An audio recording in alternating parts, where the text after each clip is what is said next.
Today, we're diving into a really wild theory that completely flips the script on banking and debt. The core idea? That when you take out a loan, you're not actually the borrower. No, according to this theory, you are the one lending the money, and the bank is the one that's in your debt. So let's just start with a fundamental question. You go to a bank, you sign the loan papers. Who is lending money to whom? I mean, the answer seems pretty obvious, doesn't it? Well, according to the source material for this explainer, that obvious answer is completely 100% wrong. All right, so let's get into it. The best way to understand this is to look at it as a tale of two completely different stories, the one we all think we know, and this radical reversal that the theory proposes. Okay, so on the left, you've got the story we're all familiar with. You're the borrower, the bank is the lender. End of story. But now, look at the right. I mean, it's a total inversion. This theory claims that you are the true lender, and the bank is actually the one borrowing from you. So, how in the world could that possibly be true? Well, the theory doesn't just say it's a simple misunderstanding. It goes way further. It actually claims the whole conventional setup is a deliberate, quote, psychological and legal trick, and the alleged purpose of this trick is to put you in the role of the debtor right from the get-go, even when the real transaction is supposedly the exact opposite. So you're probably asking, okay, how does this supposed reversal even work? Well, the key, according to this theory, is hiding in plain sight. It's all about the hidden power of your own signature. And this quote right here, it gets right to the heart of the matter. The argument is that the second your pen hits that promissory note, you're not just making a promise to pay something back. You are literally creating a valuable financial instrument. You are the source of the value in the transaction. The whole process is laid out here like a kind of financial alchemy. So first, you sign that promissory note. In doing so, you've just created what the theory calls a valuable instrument. Step 2, you then lend this note to the bank. The bank accepts it just like any other asset. And then here's the kicker. The bank doesn't give you its own money. Instead, it just opens a new line of credit for you based on the value of the very thing you just gave them. So you really have to wrap your head around this redefinition of a promissory note. It's not just an IOU. According to this interpretation, that note is a financial instrument. It's a form of money that you yourself created and then lent to the bank. So let's just recap the logic here. You're the true lender because your signature, which represents all your future potential to work and earn, is what gives that note value. You created and issued this valuable thing, and the bank just didn't exchange your valuable note for their digital currency. So from this perspective, the money you get isn't a loan, it's just the other half of a trade. The roles are completely flipped. Okay, so if you're the lender, well, that has to mean the bank is the debtor, right? So this next part explains how, by simply accepting your promissory note, the bank allegedly becomes indebted to you. And this is another absolutely central claim of the theory.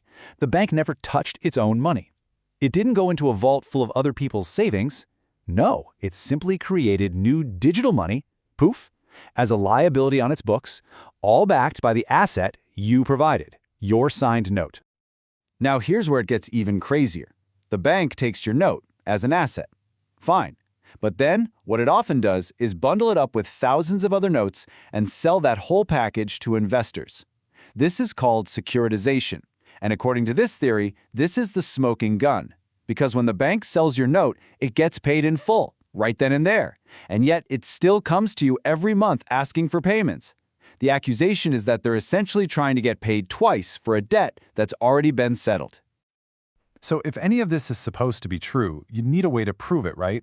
And that brings us to the practical, actionable part of the theory, a very specific IRS form called a 1099-A. This is supposedly the tool you can use to call the bank's bluff. So the proposed strategy has 3 main steps. First, you send a formal demand to the bank to prove the debt exists by showing you your original wet ink signature promissory note. Now, the theory says that since they've probably sold your note, they can't do this. That failure is step 2. They've defaulted. And the final move, step 3, is you use that default to legally force the bank to file a 1099-A form with the IRS, which is basically framed as them publicly admitting what happened. You see, the power of this strategy, supposedly, is that it takes this out of the realm of just you arguing with the bank. By forcing them to file a statement with a government agency like the IRS, you're making them create an official, permanent, legal record of how this whole thing was resolved. So what is this form actually admitting? Well, a 1099-A is an IRS form for the acquisition or abandonment of secured property. The theory claims that when the bank files it, they are officially telling the government they have abandoned their claim on the property. And the result? The bank has legally given up its claim to your house or your car or whatever the collateral was. You now own it, free and clear, because they've officially admitted the debt is settled.